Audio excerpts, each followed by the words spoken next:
ఈరోజు మనం నేర్చుకోబోయే concept limit and offset clause. Limit clause అనేది మనకు క్వరీ ఎగ్జిక్యూట్ చేశాక ఎన్ని రోస్ డిస్ప్లే అవ్వాలో డిసైడ్ చేస్తుంది. ఫర్ ఎగ్జాంపుల్ లిమిట్ 10 అని రాస్తే రిజల్ట్లో మనకు ఓన్లీ 10 రికార్డ్స్ మాత్రమే వస్తాయి. వచ్చేసి ఆఫ్సెట్ క్లాజ్. ఆఫ్సెట్ క్లాజ్ అనేది మనకు రిజల్ట్ ఎక్కడి నుంచి స్టార్ట్ అవ్వాలో డిసైడ్ చేస్తుంది. ఎగ్జాంపుల్ ఆఫ్సెట్ 2 అని రాస్తే ఫస్ట్ 2 రోస్ స్కిప్ అయ్యి థర్డ్ రో నుంచి డేటా డిస్ప్లే అవుతుంది. సో ఒక టేబుల్లో మూవీ డీటెయిల్స్, వాటి యొక్క కలెక్షన్ డీటెయిల్స్ ఉన్నాయి. సో ఇప్పుడు నాకు top 2 highest collected movies details కావాలి. దానికోసం ఏం చేస్తాం, క్వైరీ ఎలా రాస్తాం చూద్దాం.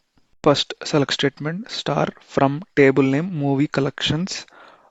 టాప్ 2 మూవీస్ కావాలి కాబట్టి ఆర్డర్ బై కలెక్షన్స్ డిసెండింగ్ ఆర్డర్లో ఉండాలి కాబట్టి టాప్ 2 కాబట్టి డిసెండింగ్. నెక్స్ట్ లిమిట్ 2, మనకు ఓన్లీ టాప్ 2 కలెక్షన్ ఉన్న మూవీస్ వస్తాయి. సో ఇప్పుడు రిజల్ట్లో top 2 collected movies Baahubali, RRR వస్తాయి.